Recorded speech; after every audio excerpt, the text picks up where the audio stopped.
이번 강의는 전번 강의에 이어서 변압기의 전번 강의에 지금 철선을 얘기하면서 끝냈습니다. 그래서 이어서 그 철선에 대한 부분을 마감을 하고요. 다음 내용으로 다 들어가 보도록 하겠습니다.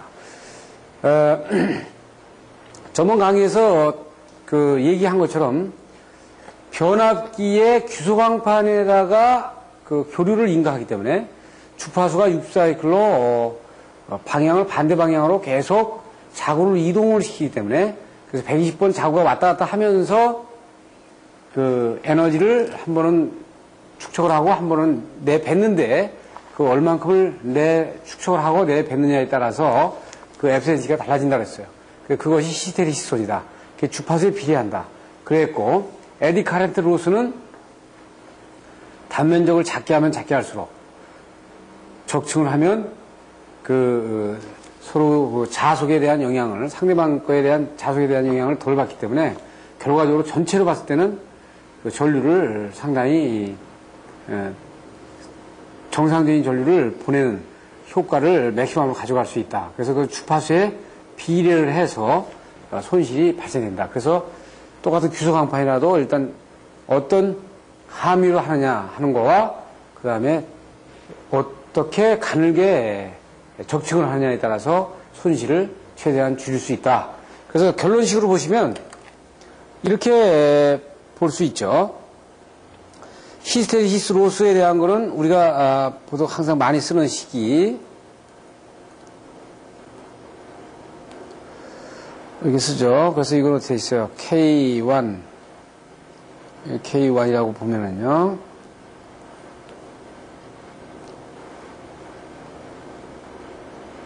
이렇게 될 거고, 그 에디 카렌트 로스는 K2 F 자승 BM이다.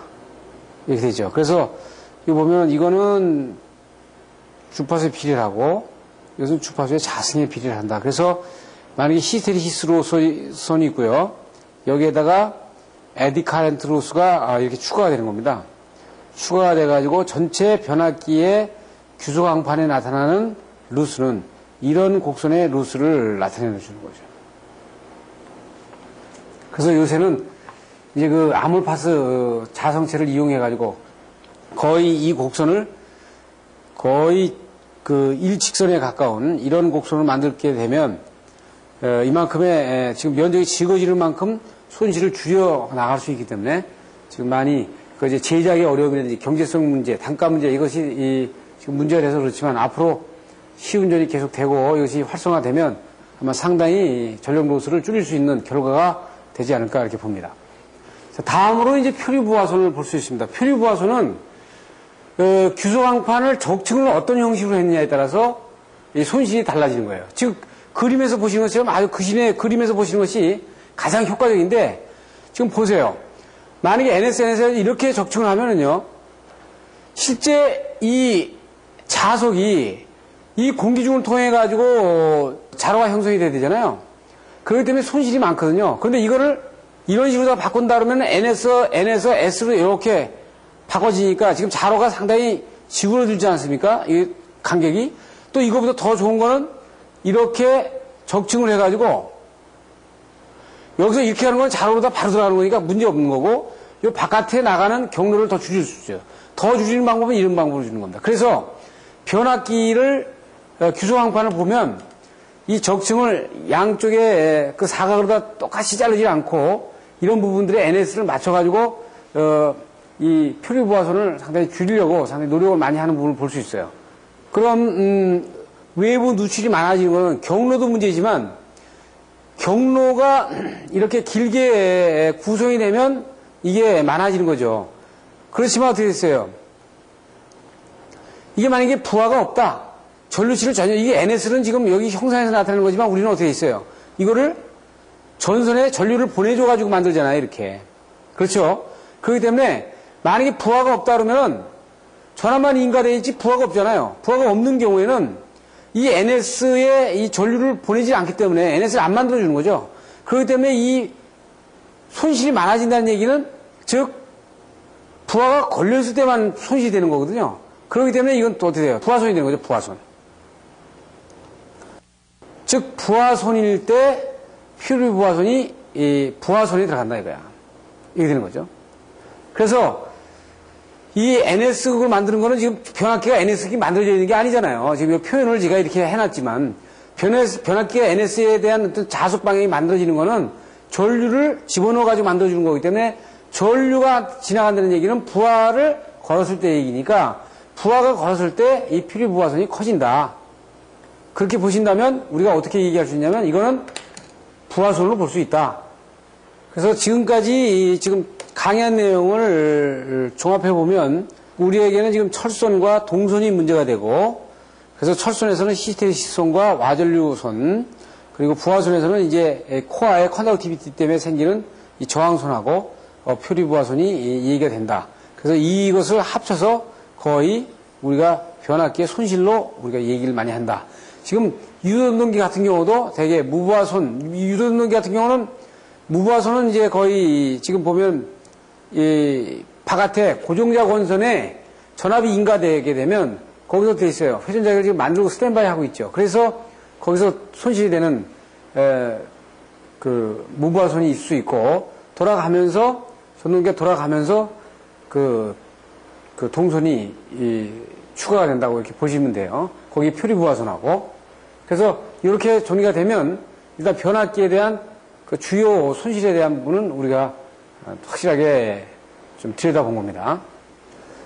이어서 이제 변압기의 효율을 보겠습니다. 변압기 효율은 변압기는 일단 자로가 구성이 되어 있기 때문에 규소항판으로 자로가 구성이 되어 있기 때문에 효율이 굉장히 높은 부분에 해당이 되는 거죠. 그러니까 변압기는 발전기나 전동기에 비해서 효율이 상당히 높습니다. 그 이유는 규소항판에는 자로가 형성이 되어 있기 때문에 그리고 지금 검토하는 것처럼 퓨리 부하선을 줄이기 위해서 형상을 달리하죠. 히스테리시선을 줄이기 위해서 규소강판의 그 함유를 그 히스테리 곡선이 적은 쪽으로 가죠. 또 그 에디 카렌트를 줄이기 위해서 되도록이면은 그 규소강판을 얇게 적층을 하죠. 그래서 이렇게 시도가 되기 때문에 변압기가 99% 이상을 막 상회하는 효율을 갖기도 한다 이거죠. 그 내용을 잠깐 보시면은 변압기의 규약 효율은 지금 출력 플러스 손실을 출력으로 나눠주는 것과 같죠. 그래서 출력을 우리가 이렇게 볼 수 있고요. 그리고 효율은 그 철선과 동선을 합친 출력에다가 동선과 철선을 합친 것에 출력값으로 해가지고 효율을 우리가 얘기를 합니다. 보통 이 부분 특별한 지장이 없는 한 이 코사인 세타를 지워버리고 보통 이렇게 효율을 이 식으로다가 많이 사용을 합니다. 다음으로 이제 변압기의 최대 효율은 어떻게 되느냐? 지금 우리가 일반적으로 최대냐 최소냐 이렇게 하면 이 부분은 미분 방정식을 이용하죠. 그래서 미분 방정식을 이용하는 이유는 뭐 여러분들 일반적으로 다 아시는 거지만 이 테이프는 어떻게 보면은 지금 뭐 상당히 그 박사과정에서 지금 하는 강의가 아니라는 거예요. 즉 실무 경험을 가지고 있는 분들에게 기본적인 이론을 좀 줘가면서 실무적인 얘기를 많이 하는 부분이기 때문에 그런 거를 감안해가지고 여러분들이 소화를 하시면 좋겠습니다. 그러면 미분 방정식을 쓰는 이유는 우리가 이제 그 예를 들어서 어떤 그 전원이 있으면 R과 무슨 LC의 그 최대 전송 조건을 구해라 뭐 이런 식이 나오지 않습니까? 여기에 전송 조건에 최대 전력이 공급될 때 조건을 구해라 이런 회로이론에서 기본적인 얘기가 많이 나오잖아요. 이렇게 되면 이건 미분 방정식을 이용한단 말이에요. 그 미분 방정식은 최대 최소가 나오려면 일단 어떤 웨이브에서 이 부분을 미분을 해가지고 꼭지점을 미분을 해가지고 기울기를 봐서 기울기가 제로점이 일단 지금 x와 y라고 하면 이 델타 x와 델타 y의 기울기가 없을 때 그렇죠. 이 제로점이 이룰 때 이때 최대가 되거나 그렇지 않으면 밑에서 얘기할 때는 밑에서 제로점을 이룰 때도 여기가 최소가 되는 거죠. 그러니까 항상 최대의 부분을 구할 때는 이 함수에서 미분방 정식으로다가 도입을 해서 한 편을 제로 놓은 상태에서, 그러니까 기울기를 제로 놓은 상태에서 해를 구하게 되면 최대의 조건을 구할 수가 있어요. 거기서 구하는 것처럼 지금 보면 효율은 우리가 일반적으로 코사인 세타는 빼버렸단 말이죠. 그럼 이걸 가져갔고, 여기서 WC는 I자승 R로 볼 수 있다. 그래서 R의 파라미터는 앞에서 본 것처럼 2차 저항으로다가 만약에 전부 다 환원을 하게 되면 건수비 해가지고 환산을 해줘야 되죠. 그렇게 해가지고 갔을 때 이렇게 가져갈 수 있고, 그러면 여기에서 어떻게 있어요? 이걸 미분하죠. 미분해야 되는데 미분을 해가지고 한쪽을 제로로 놨죠. 제로 놓은 상태에서 이 해를 구하게 되면 WI를 구하게 되면 WI는 I자승 R과 같다. 즉 어떻게 되어 있어요? 이 최대 맥시멈 되는 것은 철선과 동선이 같을 때 최대점이 되더라. 이렇게 구할 수 있어요. 그러니까 이걸 그래프로 그려보면 효율에서 최대 맥시멈은 이 점이 동선과 철선이 니콜가 될 때 그 변압기는 최대 효율을 기록을 한다. 이렇게 우리가 보시면 되겠습니다. 그 다음에 이게 이제 히스테리시손과 와전류손을 분리하는데 보통 기기에서는 손실 분리를 순수하게 이걸 측정할 수가 없단 말이에요. 근데 우리가 일반적으로 이제 식으로다가 분리하면 부분에서 제가 좀 보여드린 것처럼 이렇게 우리가 분류를 인위적으로 할 수 있다. 이렇게 볼 수 있습니다. 지금 이 그래프에서 나타나는 것은 이 그래프를 이제 수식으로다가 전개를 해놓은 것이 지금 보시는 바와 같은 거예요. 지금 여기서 얘기하려는 게 뭐냐면은 만약에 주파수가 이렇게 증가되면은 손실이 증가하잖아요. 증가하는데 만약에 이 그래프가 여러분 생각해 보세요. 이렇게 섰다고 보세요. 이렇게 섰다고 보면. 이렇게 쓴 경우. 즉, 이 그림이 나타나는 상징성은 이겁니다. 즉, 예를 들어서 주파수가 증가되면 초선이 증가하잖아요. 손실이. 예? 주파수가 증가하면 일단 손실이 증가하는데 어떤 패턴으로 다 증가하냐 이거야. 어떤 패턴으로. 그럼 이 세 가지 곡선을 봐봐요. 세 가지 곡선. 이렇게 세 가지 보면 이런 경우에는 주파수가 많이 변해도 많이 증가를 해도 손실이 별로 안 증가하죠. 지금 이런 경우 케이스라면 주파수가 조금 변해도 상당히 손실은 많이 나타나는 결과를 가지고 가는 거예요. 그러니까 이 기울기가 주파수의 변동에 따라서 변압기의 손실의 증가에 대한 기울기가 어떤가를 지금 보여주는 곡선입니다. 즉 어떻게 돼요? 주파수가 조금 많이 변동하더라도 증가가 되긴 증가가 되는데 그것에서 비례해서 상당히 적용되지 않는 부분, 그 패턴을 지금 보여주고 있는 거죠. 다음으로 변압기의 병렬 운전 조건을 보겠습니다. 여러 가지 상식적으로 여러 가지 나오지만 나 전압비가 같아야 된다. 전압비가 지금 다르면 여기 2차가 210V에다가 215V를 따로따로 쓴다 그러면 5V의 순환 전류가 걸리기 때문에 이게 사용이 불가능하고요. 상회전이 동일하지 않으면 단락사고나 똑같은 거죠. 이 RST를 STR로 이렇게 엮여 놓은 거랑 똑같은 거기 때문에 문제가 있죠. 그 다음에 극성이 같아야 돼요. 그러니까 감극성이냐 가극성이냐에 따라서 그 감극성이면은 1차가 감극성이면 2차도 감극성. 1차가 가극성이면 2차도 가극성. 이런 식으로다가 극성을 동일하게 놔야 되는 부분을 보여주고 있는 겁니다. 요거는 제가 이따가 요 부분 보고 바로 감극성과 가극성을 잠깐 보겠어요. 그리고 이제 위상이 동일해야 되죠. 그래서 이 위상이 동일한 위상에서 쓸 수 있는 것이 있고 동일하지 못한 경우가 있죠. 그러니까 이게 지금 1차가 YY면 2차도 YY 되는 것들은 무슨 문제가 없는데 1차가 YY인데 2차가 Y 델타라든지 이렇게 되면 이거 사용을 못하죠. 그 가극성과 감극성을 보게 되면요. 지금 뭐냐면 여기 1차 전압과 2차 전압을 플러스가 되도록 단자 배열을 해놓으면 이게 가극성이 되는 거고요. 1차 전압에서 2차 전압을 빼도록 결선이 구성이 되어 있으면 이게 감극성이 되는 겁니다. 그래서 1, 2차에 혼촉이 생길 경우에 감극성이 상당히 안전하기 때문에 일반적인 변압기는 강극성으로 극성을 일치를 시켜놓는 부분을 볼 수 있습니다. 그래서 변압기를 병렬 운전할 때 이 극성이 닿지 않으면 단락사고와 같은 상황이 나오기 때문에 상당히 주의를 해야 되는 필요성이 있는 유의점이 하나입니다. 그리고 변압기의 임피던스가 반드시 맞아야죠.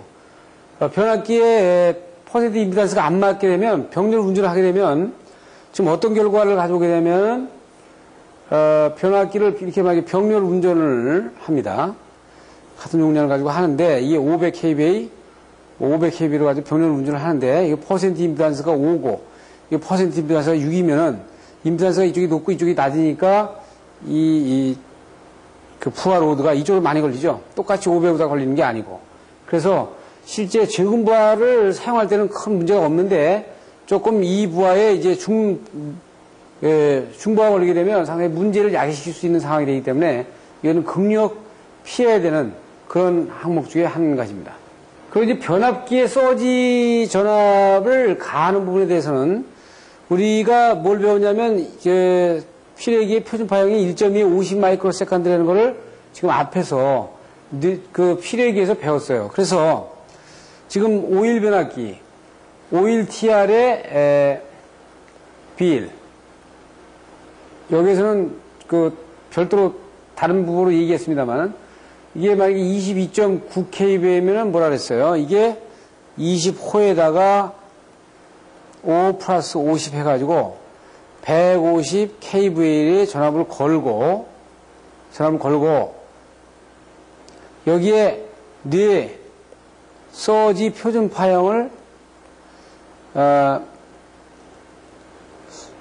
그 주어진 시간 동안 걸어가지고 이것이 이상이 없도록 돼야 되거든요. 그래서 이 표준 파형 거는 것이 2.2에 50 마이크로세컨드의 표준 파형을 거는데 그 형태가 지금 앞에서 본 것처럼 우리가 이렇게 봤어요.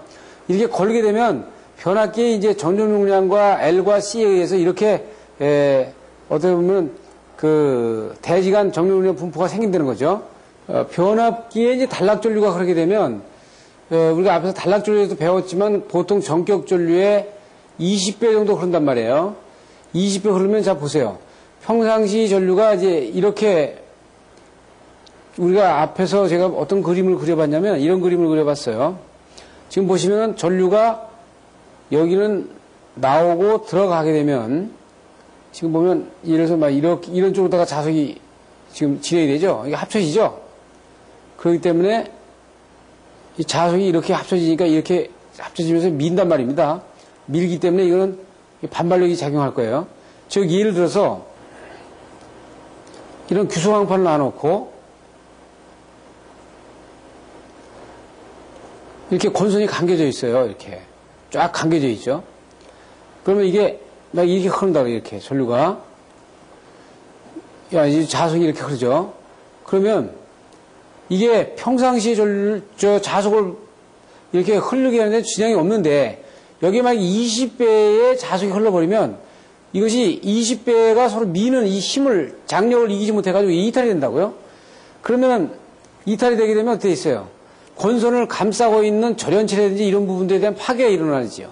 그래서 최소한 단락 전류가 흐를 때도 순간적으로 이 권선이 기회적인 강도가 반드시 층간 단락이라든지 이런 부분들이 견딜 수 있도록 그 크기가 유지가 돼야 된다는 얘기를 지금 하고 있어요. 그래서 같은 방향일 때는 안으로 당기고 다른 방향일 때는 서로 미는 문제가 생긴다 이거죠. 그리고 이제 그 변압기의 과도 여자 전류를 볼 수 있어요. 이거는 뇌 서지라든지 개폐기라든지 온오프 시에 무부하 변압기의 선로 투입 시에 전격 전류의 20배에서 40배의 전류가 흐르기 때문에 이게 과도 여자 전류가 흐르는데 그 내용을 보게 되면은 이런 내용입니다. 즉 여기 전원이 있고요. 차단기가 있어요. 변압기가 그래서 여기 부하가 있다고요. 근데 들어가거나 뛸 때 아주 짧은 시간 동안 거의 무부하 상태가 된 거죠. 과도 상태가 되죠. 과도 상태가 그 종료되는 거는 뭐에 따라서 종료되냐? 타우, 시정수에 따라서 종료된다 그래서. 그러니까 과도 상태가 이렇게 생기면은 이분이 급작스럽게 내려갈 거냐, 이렇게 천천히 내려갈 거냐, 완만하게 내려갈 거냐는 이게 타우 시정수에 의해서 달라지는데 일단 과도 상태가 일어난단 말이에요. 이렇게 일어날 때는 실제 임피던스의 거의 이 10분의 1, 20분의 1, 30분의 1까지 떨어지니까 여기에 인러시 카렌트, 그 처음에 들어가는 전류가 20%에서 30%의 전류가 흘러간다고요. 그러니까 이 전류가 들어가가지고 어떻게 있어요? 이걸 여자를 시키죠. 이 건설을 여자를 시킨다고요? 그러니까 여자를 시키니까 상당히 처음에 이게 어떻게 돼요? 이게 과소 상태 20배에서 이 30배입니다. 그 다음에 이게 정상전류의 정상전류액이에요. 그러니까 어떻게 했어요? 처음에 20, 30배 과도 상태도 여자를 시켜가면서 이게 크게 나타나다가 전민적으로 정상적으로 적은 패턴으로 나가겠죠.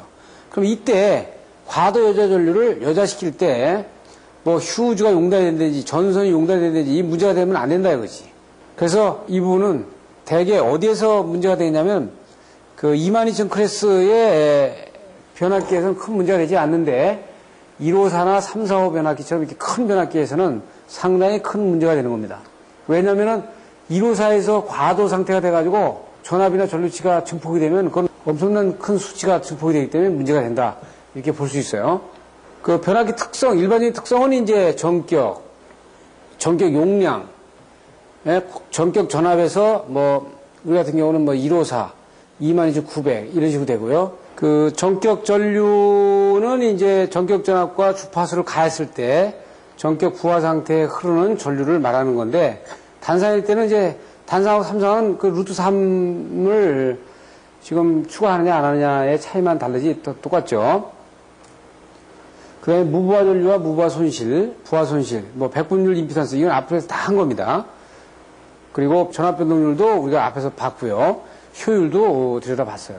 그럼 이렇게 보면 이제 변압기에 관련된 용어까지를 이렇게 앞에서 쭉 보면서 용어에 대한 부분을 가지고 전체를 마무리를 한 겁니다. 변압기의 이제 일반적인 구조를 보게 되면요. 1차 권선이 이제 2차나 3차 권선으로다가 쇄교하도록 자로를 형성하죠.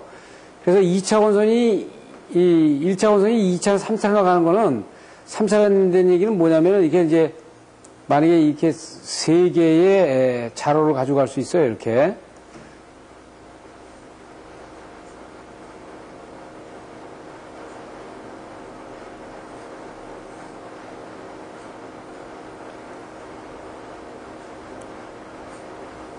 그럼 뭐 1차 권선이 여기 감겨져 있고 여기 2차 권선이 여기 감기고 3차 권선이 여기다 감아가지고 이렇게 가지고 올 수 있죠. 그 여기 만약에 154가 1차 권선이 들어가면 여기 2차는 22900을 빼고 이 3차에서는 뭐 6600볼트를 뺀다든지 이런 식으로다가 이렇게 가져갈 수 있습니다. 그래서 이렇게 쇄교하도록 자로를 형성하고 철심의 요구 조건은 자화 특성이라든지 진동, 소음이 아주 적어야 되고 저손실돼야 되죠. 고투자율 축소강판이 있어야 되고 지금 앞에서 한 것처럼 3%에 5%의 함유를 가진 거에서 가능한 한 아주 얇게 적층을 한다. 그래야 에디 카렌트 로스를 줄일 수 있다. 그래서 내철형은 이건 뭐냐면 내철형과 외철형이 두 개로 나눠지는데요. 즉 뭐냐면 외철형은 외부에 규소강판을 안 놓고요. 안에서 여기 코어가 이렇게 움직여서 여기 그 안에 코어를 안 놓고 이렇게 돼 있죠. 지금 규소강판이 이렇게 돼 있으면 여기다 이렇게 감는 거죠. 이렇게. 이 외부의 규소강판 안에서 감아져 있는 부분을 이걸 외철형이라고 그러고 내철형은 우리가 몰드 변압기 같은 경우에서 많이 볼 수 있는데 이렇게 감아놓은 부분을 보는 거죠. 그래서 이렇게 규소강판이 안쪽으로 들어와 있는 부분. 그래서 그렇게 보면은 일단 보통 철선 감소를 위해 가지고 함침 그래스 테이프를 많이 쓰는 부분을 보고 그래서 이것이 규소강판이 되는 겁니다. 이게. 그래서 A 자석이 통과하면 담기는 달이고 자기회를 형성하는 계철이 B고 전선이 차는 창이 C고 이렇게 되는 거죠. 이것이 지금 내철형이 되는 거고 외철형 같은 경우는 지금 권선을 먼저 감은 다음에 외부에다가 규소강판을 적층하는 겁니다. 그래서 이런 부분이죠. 안에 권선을 이게 권선이죠 이게. 이 권선과 권선을 다 머리 위에 감은 다음에 이 규소강판을 이런 식으로다가 이렇게 잘라가지고 적층하죠 이렇게. 잘라가지고 적층을 한 연후에 이게 이제 손을 감습니다. 감아놔요. 이렇게. 감고, 여기에다가 이 규소광판을 조립하는 겁니다. 조립해서 끼죠. 끼워 맞춰요, 이렇게.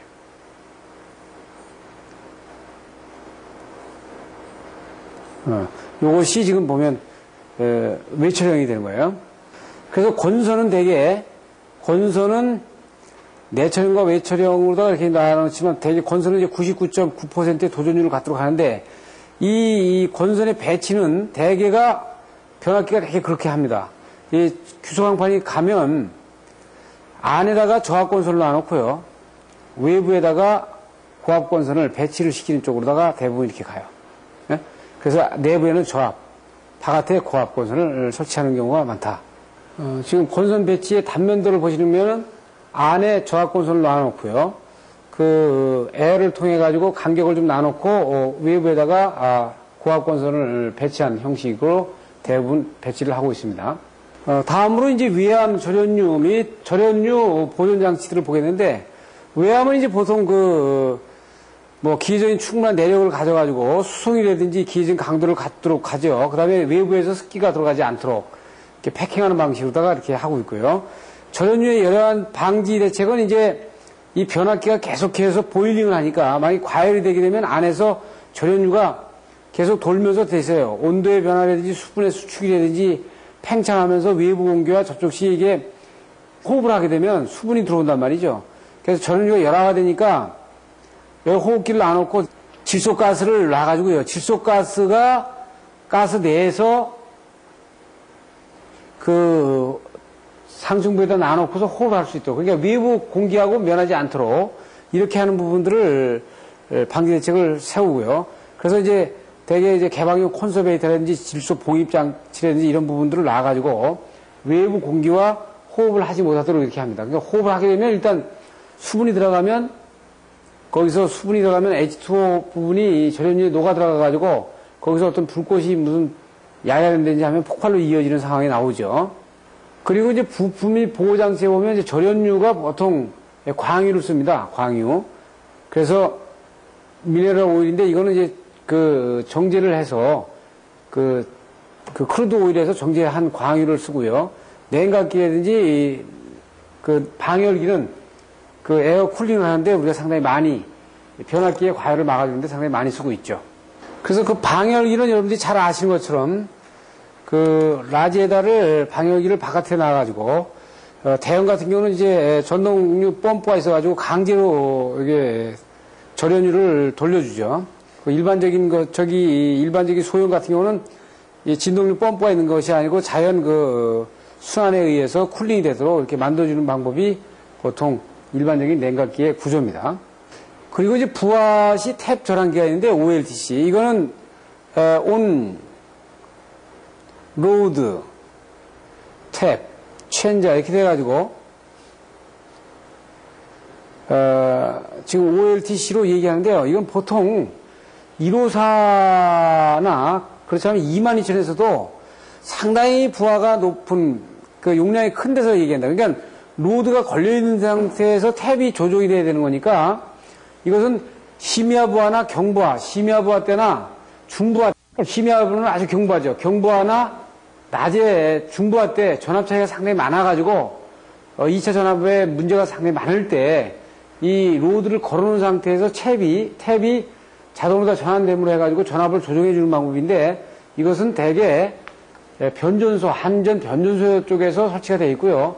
일반 수용가 쪽에서는 설치가 되어 있지 않습니다. 그래서 이 OLTC는 상당히 가격이 상당히 비싸고 하기 때문에 일반적인 수용가에서는 이 OLTC 방법을 써가지고 쓰질 않고 한전에서 이제 수용가에다 공급을 하는데 심야부하 때하고 그 피크부하 때 전압 강화가 상당히 전압의 형태가 많이 달라지니까 이거를 조정하기 위해서 OLTC를 놔가지고 변압기에다 OLTC 설치해서 조정하는 부분을 볼 수 있어요. 그래서 여기에서는 이제 OLTC의 일반적인 구조를 여러분들한테 보여드리고 있습니다. 그리고 이제 뭐 부속 부문으로는 이제 변압기 부싱이 있겠죠. 이제 부싱에서는 여기서 여러분들이 주의할 거는 항상 보호협조가 연계되어 있는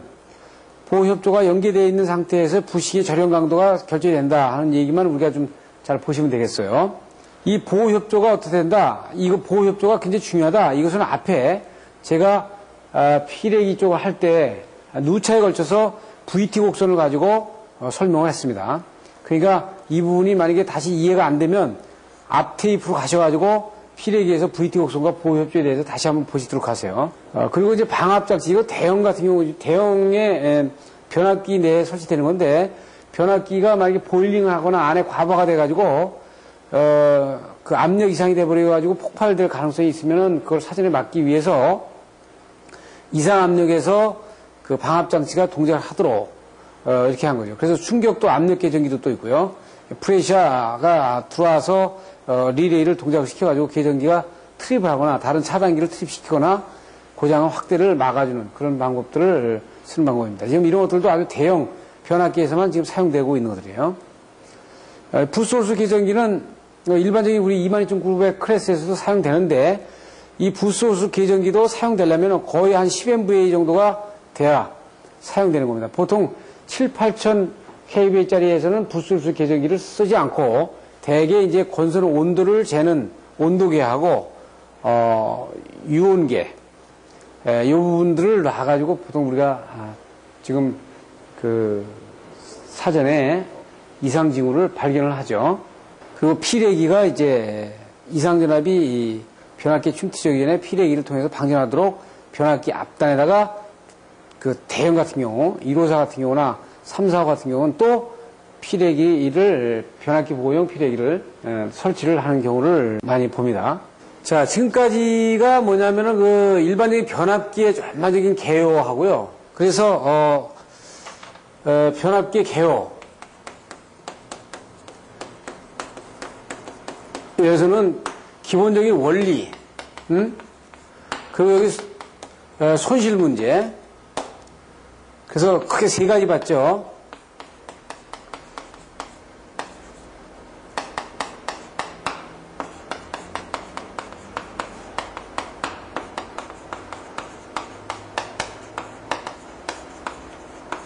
그리고 변압기 병렬 운전, 뭐 여기 결정에 따른 전압 형태는 여기서 지금 생략했습니다만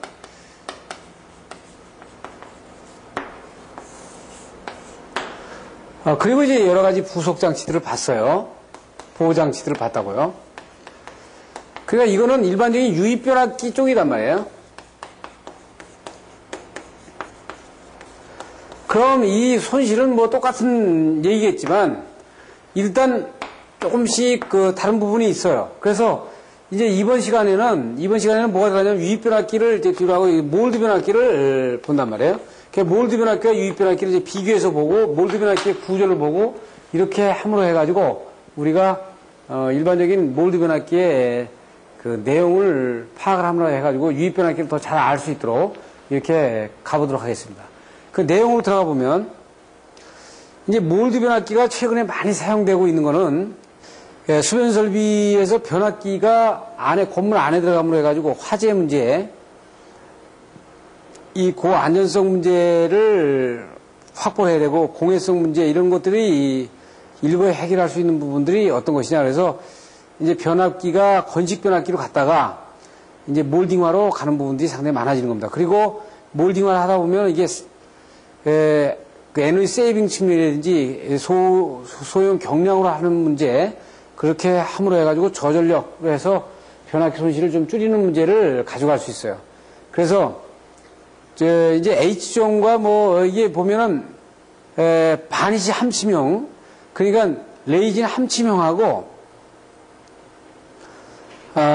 그 다음에 그 무금형식 방식, 이 함치명은 이제 금형 방식을 하는데 무금형 방식, 이렇게 두 가지로 크게 나눠서 몰드 변압기로 얘기를 하고 있는데 아주 원칙적으로는 이게 함치명이 이 몰드 변압기의 원조라고 볼 수 있어요.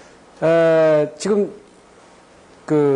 이렇게 지금 어떤 케이스에다가 넣어가지고 권선을 넣고 진공 함침을 해가지고 에폭시로 이렇게 굳힌 것이 이게 함치명 몰드 변압기가 되고, 이걸 갖다가 권선 하나를 갖다가 이 에폭시에다가 절연을 해가지고 인발을 해서 형태를 만들어 놓은 것이 이제 무금형 방식이라고 이렇게 할 수 있는 겁니다. 그래서 각 공장 빌딩에서 지하철 등에서 많이 사용되고 있죠.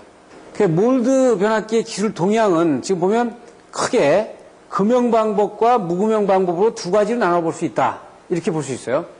지금 금형 방법의 장점은요, 이 그 외관이 아주 미려하고, 그 다음에 아주 양산이 된단 말이에요. 그러니까 금형에다 넣어가지고 막 뽑기 때문에, 그리고 단락강도가 높아요. 그 다음에 단점은 이게 뭐가 단점이냐면은 상당히 이게 그 주형의 기술이 필요한데, 여기 잘 보시면은 지금 여기에 그 건선이 들어가 있단 말이에요. 이게 건선이 들어가 있는데 여기에 전류가 많이 흐르면은 이게 에폭시가 그 고정이 되어 있으니까 열팽창력이 다르잖아요. 그러니까 지하철 같은 데 쓰게 되면은 이게 아침, 저녁 그 저기 기차가 전철이 출발할 때, 안 출발할 때, 섰을 때에 이 부분이 많아가지고 이 부하가 평균적으로 가는 데는 모르는데 이 바깥에 에폭시가 그냥 크게 간다고요. 그래서 이 지하철 같은 데는 이 금형 방법을 못 씁니다. 그러니까 그 패턴이, 부하 패턴이 막 급작스럽게 오르락내리락 하는 데는 무금형 방법이 좋고, 일반적인 아파트라든지 일정하게 가는 그 부하 패턴이 되는 데는 이런 금형 방법이 좋습니다. 왜냐하면 이건 용량별로 해가지고 생산량을 빨리 빼낼 수 있는 부분이 있지만, 제작할 때 상당히 주의할 것이 이 안에 보게 되면 이런데 에폭시에 함침이 안 돼가지고 여기 이물질이 끼어버리면은 여기에서 집중전기가 걸려가지고 나중에 파손이 되는 이런 문제가 생깁니다.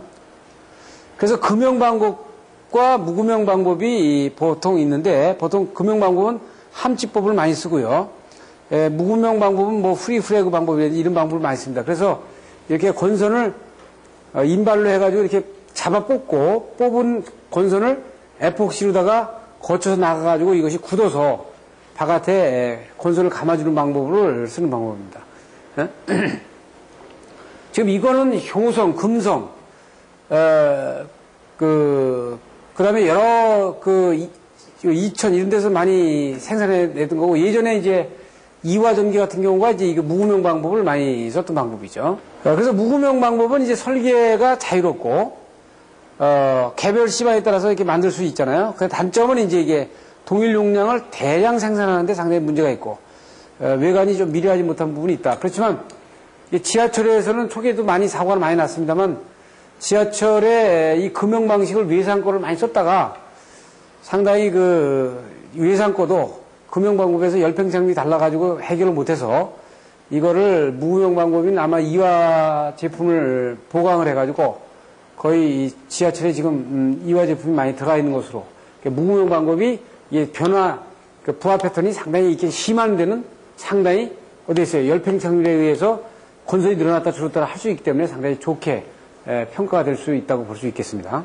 지금 그래서 무금형 방법은 완전 잔행식으로 가능하고요. 왜냐하면 중간중간 공기층이 있어가지고 냉각을 하니까. 금형 방법이 이제 이건 별도의 냉각 팬이 좀 필요한 부분이 있어요. 그래서 B종과 F종과 H종을 해가지고 건선의 온도 상승의 최고 허용 온도까지를 이렇게 나눴는데, 지금 H종 같은 경우는 180도까지 올라갈 수 있게 치고요. 지금 B종이 지금 130도. 이건 방일에 문제가 있어가지고, 냉각에 문제가 있어가지고 온도를 좀 리미트한 부분을 볼 수 있어요. 절연 레벨이 지금 보통 23kV까지 쓰고 있습니다. 23kV를 넘어가는 것은 몰드 변압기로 가는 건 상당히 문제가 있다. 그래서 23kV 이상은 몰드 변압기로 지금 아직 만들지를 못하고 있습니다. 왜냐하면은 몰드 변압기 단점이 뭐냐면 이런데 보이드가 발생이 되면 이 부분이 어떻게 있어요? 유입 변압기는 계속 돌면서 절연 파괴 전압을 극복을 하는데 이거는 극복을 하지 못하거든요. 계속 사고 날 때까지 이어진단 말입니다. 그렇기 때문에 이 몰드 변압기는 아주 154 이상급에서는 사용하는 것은 상당히 좀 염려가 있다, 이렇게 볼 수 있어요. 각종 변압기 비교를 보게 되면 이제 B종과 F종 전부 다 이제 어떻게 보면 이건 함침형과 무금형 방식을 다 포함해서 말하는 겁니다. 보면 초기 설치비는 상당히 많이 들어가는데 운전경비라든지 다른 항목들은 상당히 좋게 평가를 하고 있고, 그 H종 바니스 같은 경우는 이제 건물에 몰드 변압기가 출현하기 전에 상당히 많이 썼던 방식입니다. 일반 건물의 위에 그 중간중간 변전소에다가 H종 바니스를 많이 썼던 방식이고, 유입식이 이제 우리가 일반적으로 쓰고 있는 방식을 얘기하고 있죠. 이 몰드 변압기 지금 특징은 아주 화재 발생이나 확산에 염려가 없죠.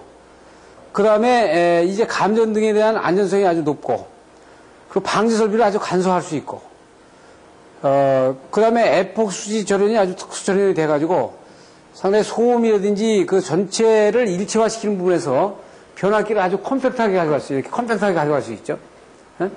상당히 아주 그 손실을 좀 줄일 수 있고 이런 부분이 있어요. 뭐 100% 장점이 있는 건 아니지만 일단 그래서 지금 저 건물에는 거의 다 몰드 변압기를 건물 내장형은 다 몰드 변압기로 가는 이유는 거기서 있어요.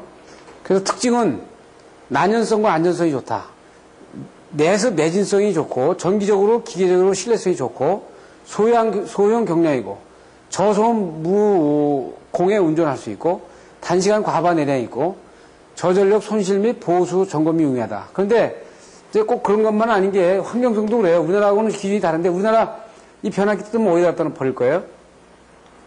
지금 몰드 변압기 이거 처분하는 것도 상당히 문제라고요. 이 몰드 변압기를 처분하면 지금 제가 뒤에 보여드리겠지만 제가 방재시험연구소에 가가지고 몰드 변압기 한번 다 태워본 적이 있는데 다 타도 이게 부서지게 이게 처리가 안 돼요. 그러니까 이 부분을 이게 그 땅에다가 다 버릴 수도 없는 거고 미국 같은 경우는 이걸 전부 다 잘게 받아서 그 흙과 섞어가지고 처분한다 그러는데 그 비용이 아주 상당히 비싼 비용이 든다고 얘기를 들었습니다. 그래서 몰드 변압기의 그 형태를 지금 여러분한테 보여드리고 있어요. 금형 방식이죠. 이건 지금 일본 제품입니다. 그리고 조립할 때 어떻게 있어요? 밑에 거 프레임을 조립하고 저하권선을 안에 끼고 고하권선을 바깥에 끼고 이 안에가 저하권선입니다. 이것이 바깥에가 고하권선이죠. 지금 이 저하권선이 끼어져 있는 겁니다. 여기다 이렇게 끼워서 위에 조립을 하면 되는데 이것들은 이 안에 공기 통풍과 있는 방식을 얘기하고 있어요. 그래서 안에 함침되는 형태에서 그 에폭시가 이게 수지가 들어가 있고요. 이게 에폭시 수지고 이 안에 건선을 배치시켜가지고 이걸 진공으로다가 에폭시 집어넣으면서 그 함침을 시키게 되면 이렇게 꽉 채워서 들어올 수 있는 부분이 보이죠. 그래서 그 몰드 변압기를 이 큐비클에다가 내장시킨 형태를 지금 보여주고 있는 겁니다. 500kV짜리. 이것도 옆에서 몰드 변압기를 지금 보여주고 있고요. 지금 이런 것 같은 경우는 여기 공기에 이게 저압 건선이고 이게 바깥에가 고압 건선입니다. 공기에 층이 있어가지고 상당히 그 쿨링하는데 용이한 부분을 보여줄 수 있어요. 지금 이것은 연소 시험한 다음에 씻어봤더니 아주 그대로 깨끗하더라 이거죠. 연소 시험 후에 이거를 물로 씻어봤더니 이렇게 깨끗하게 그대로 변함없이 쓸 수 있는 그런 형태를 보여주더라는 얘기를 지금 일본자에서 보여주고 있는 겁니다. 그리고 이건 연소 시험을 밑에서 반화로 해가지고 연소 시험을 하는 광경을 보여주고 있는데 뒤에 보여드리겠지만 제가 그 소방안전협회로부터 그 프로젝트를 받아가지고 그 몰드 변압기를 한번 완전히 태워본 적이 있죠. 그래서 시험을 해본 적이 있습니다. 이것은 이제 일본 같은 경우에 지진이 많다 보니까 이런 식의 몰드 변압기를 설치하지 않고요. 땅에다가 이렇게 앵카를 끼고 이 몰드 변압기 이탈되는 부분을 막기 위해서 위에서 꺽쇠를 놔가지고 이렇게 정리를 하면 이 변압기가 내진에 강한 내진 대책을 세울 수 있다는 걸 보여주고 지금 있는 겁니다. 이것은 이제 내진 시험을 하는데 이 변압기를 세 대를 이 바이브레이션 하는 장치 위에다 올려놓고 이 사람들이 나간 다음에 이 밑에 바닥을 바이브레이션에서 흔들어 가지고 이 변압기가 얼만큼 진동에 강한가를 시험하는 그 광경을 보여주고 있는 겁니다. 그래서 이제 몰드 변압기와 그 유입 변압기와 H종 실리콘 그 건식 변압기를 쭉 해서 비교를 한 부분을 볼 수 있어요.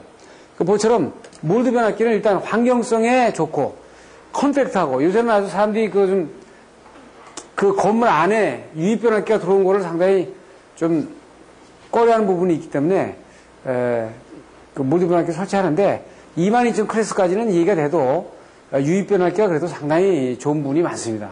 장점이 많기 때문에 지금 프렌트나 지금 154 이상 이런 부분에서는 GIS 쪽에 쓰는 쪽 아니면 전부 다 유입 변압기를 사용하고 있습니다. 그래서 건물 내에서만 유입 변압기에 대한 이 비교, 몰드 변압기를 비교를 해가지고 사용되는 부분을 여러분들이 볼 수 있어요. 몰드 변압기의 가장 큰 장점은 방화성이다. 그 방아성에 대한 자료를 보시겠습니다.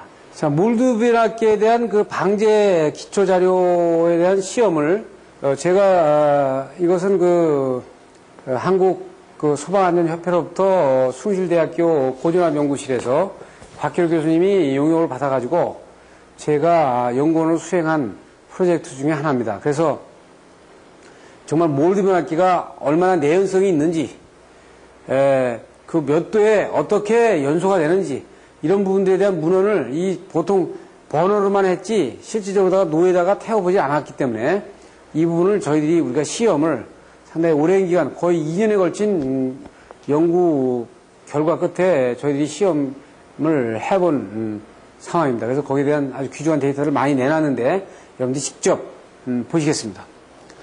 지금 이 화면은요, 어디라고 장소는 밝히기 어렵습니다만은 서울 시내에 공공장소에서 변압기가 99년 10월 17일 날 부하설비는 전동기인데 이 몰드 변압기 삼상 100kV짜리 22,900에서 380V를 인출하는 이 변압기가 이 하부에서 연소가 돼가지고 위로 탄 그림을 보여주는데 이게 어떻게 보면 그을리만 그을렸지 타질 않았어요. 그래가지고 밑에부터 스파크가 올라가가지고 이 변압기가 소선된 실제 사고의 그림을 보여주고 있는 겁니다.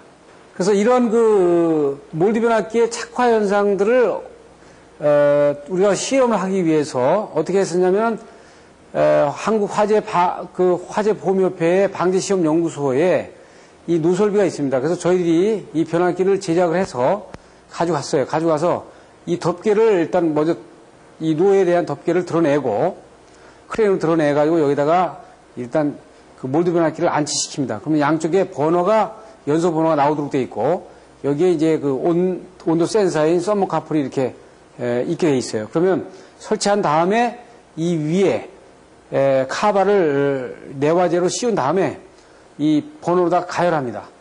지금 이 곡선은 이제 시험을 하려고 했던 곡선은 이 곡선입니다. 그러니까 약 1000도까지 120분을 인가를 해서 노 안에서 태워보려고 했던 곡선이고 지금 여기 점선은 실제 실험한 곡선이에요. 그래서 약 500도까지 먼저 1차 올렸다가 번호를 꺼가지고 온도를 낮췄다가 다시 온도를 번호에 점화를 시켜가지고 나머지 120분 동안 가열을 한 그런 곡선입니다. 그러니까 500도까지 올렸다가 다시 가열한 이 곡선이 시험한 곡선이라고 보시면 돼요.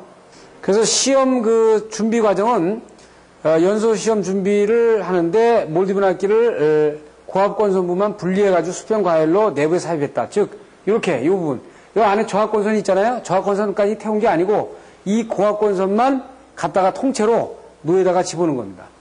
그래서 연소 시험 최초 단계에서 번호 점화하고요. 시험체 상단이 국부한 거를 불꽃이 착화한 걸 확인하고 소화를 한 다음에 그러니까 번호만 소화를 했지 뭐 소화기 가지고 끈 게 아닙니다. 그러니까 뭐냐면 이 실험의 목적은 정말 몰드 변압기가 착화가 되면 자기 스스로 소화 능력이 있느냐, 외부에서 소화기를 안 나갔다 해도 불이 더 진화가 안 되냐, 그냥 스스로 꺼져버리냐, 그걸 확인한 겁니다. 그거를 우리가 이 연구에서는 확인한 과정을 가진 거예요. 그래서 화염 소멸 단계, 재가열, 그 다음에 완전 소멸을 하는데 어떻게 되느냐, 완전 소멸한 다음에 어떤 상태가 되느냐 하는 부분들을 지금 보고 있죠. 그래서 7단계로 실험을 한 겁니다. 지금 첫 단계예요. 지금 이게 노입니다. 노인데 노에 지금 몰드 변압기를 여기 몰드 변압기를 위에다 갖다 놨죠. 지금 이것이 서머카플입니다. 이게 온도계가 지금 이렇게 나와서 이 노의 온도를 줘가지고 있고 지금 여기가 반합니다. 그래서 이쪽 옆에서 불꽃이 이렇게 번호가 나오도록 돼 있죠. 그래서 처음에 이제 안치를 이렇게 해놓고 두 번째 이제 번호가 이제 지금 가열하기 시작합니다. 그래서 이 사진은 내부가 온도가 높기 때문에 여기다가 창 하나 조그맣게 만들어 가지고 저희들이 이 바깥에서 카메라로 이 내부의 상태를 찍은 겁니다. 그래서 요것이 이제 보면 바로 반화를 한 상태고요. 반화를 이제 점화를 한 상태고, 이어서 이제 이것이 가열을 한 상태에서 6분이 지나니까 요게 500도 정도 올라간 겁니다. 내부 온도가 500도 올라가고 6분이 되니까 이 몰드 변압기의 상부가 일단 불이 붙기 시작했어요. 왜 상부가 붙냐면은 똑같은 노라도 말이에요. 위에가 온도가 높지 않습니까? 반화는 양쪽 사이드에서 똑같이 이렇게 그 점화에 불꽃이 나오지만 이 위에가 돼 있어요. 지금 하부보다는 상당히 온도가 높으니까 위에가 먼저 점화되는 부분을 볼 수 있어요. 그래서 이게 7분 정도 경과되니까 지금 불꽃이 상당히 진행이 활발하게 타는 부분을 볼 수 있어요. 이것이 지금 이제 그 거의 600도에 육박하는 그런 온도에서 이 에포키 수지가 타는 모습을 볼 수 있어요. 그러니까 우리가 이 실험을 앞에서 보면 이 착화하는 것까지를 본 게 뭐냐면 이게 보통 400도가 넘어가야 되니까 400도가 넘어가야 착화되는 부분이더라. 그러니까 안에서 어떤 건물 내에서 온도가 올라가서 400도 올라가려면 나머지는 다 탄 거죠. 그래서 일반적으로 2, 300도에서는 불꽃이 점화되지 않는 부분을 우리가 확인할 수 있었어요. 그러니까 400도, 500도, 600도 정도가 돼야 이게 점화가 되는 부분을 봤고 26분 후에 우리가 버너를 껐어요. 버너를 꺼가지고 이거는 소화기로 지금 끈 것이 아니고 그냥 놔뒀습니다. 그래서 버너를 끈 상태에서 놔둬보니까 약 한 20분 정도 지금 보시면 여기서부터 불이 붙기 시작해가지고 지금 한 300도가 조금 넘는 부분에서 불이 붙기 시작해가지고 400도, 500도에서 굉장히 활발하게 붙었죠. 여기서 이제 불을 끄니까 끄고 가만히 놔뒀어요.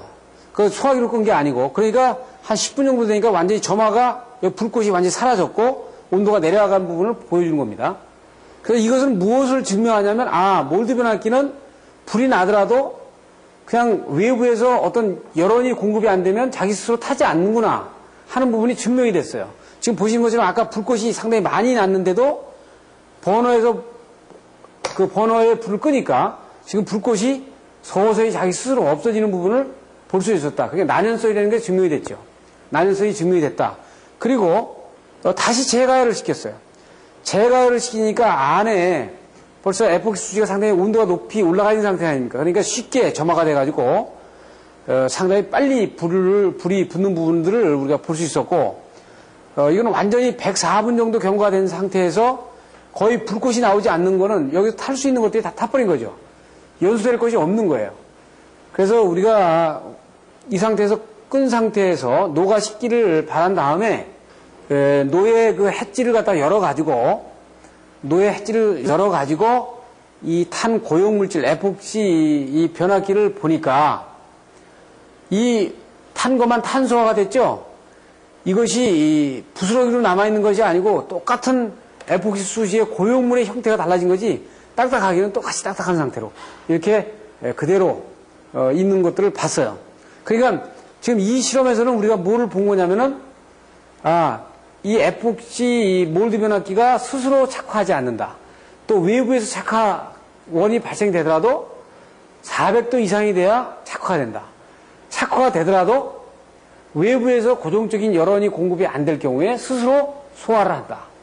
그리고 이게 타는 경우에도 지금 형태처럼 형태가 다른 형태로 다 일그러진다든지 무너진다든지 이런 상태가 나타나는 것이 아니고 거의 그대로 탄소화되는 부분을 볼 수 있었다. 지금 결론적으로 지금 몰드 변압기가 난연성에서 지금 그 유입 변압기보다는 그런 부분에서 상당히 우수하기 때문에 지금 일반 건축물에서 적용되는 부분은 타당하다 이렇게 결론을 지어 볼 수 있습니다. 그것이 22,900클래스에서 왜 그러냐면 지금 앞에서 우리가 했습니다만 몰드 TR의 또 약점은 이것은 비리 낮은 거죠. 그래서 보통 22,900kVA 같은 경우에 공칭 주파수에 대한 최대 인가전압이 50kVA가 되는 거 아니에요. 50kVA에 곱하기 루트 2에 곱하기 1.25 이런 식으로 돼서 거의 약 95kVA 정도 된단 말이에요. 그러면 비리 95kVA 되고 오일 변압기가 이게 20호에다가 곱하기 5에다가 플러스 50이니까 150kb가 되니까 상당히 이 급이 낮죠. 그래서 서지에 약하다. 그래서 몰디브나키에다는 V12 2단의 2차에다가 V12 2차에다가 이게 V12 차단기가 있고 이 몰디브나키를 설치한 경우엔 여기다가 서지 업소버를 설치해 가지고 이 비율이 좀 낮잖아요.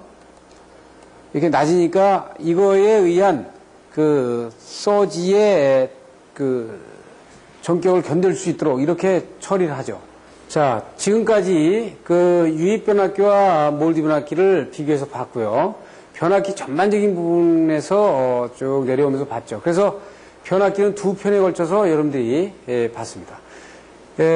앞에 그 변압기의 지금 시트리시손과 와즐루손 뭐 이런 부분들을 어떻게 보면 구체적으로 얘기한 거거든요. 그래서 조금 더 여러분들이 좀 체계를 더 구체적으로 하려면 유도기기책을 좀 더 좀 추가를 해서 보세요.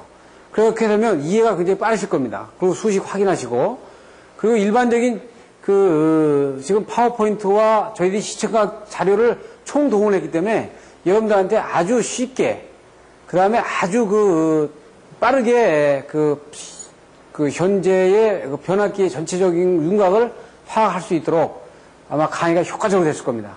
그래서, 좀 더 깊게 원하시는 분들은 보조기제를 이용하시고요. 다시 이해가 안 되시는 분들은 이 테이프를 다시 몇 번 반복을 함으로 해가지고 변압기에 대해서 여러분들이 완벽한 지식을 세팅하는 걸로 이렇게 판단하겠습니다. 감사합니다.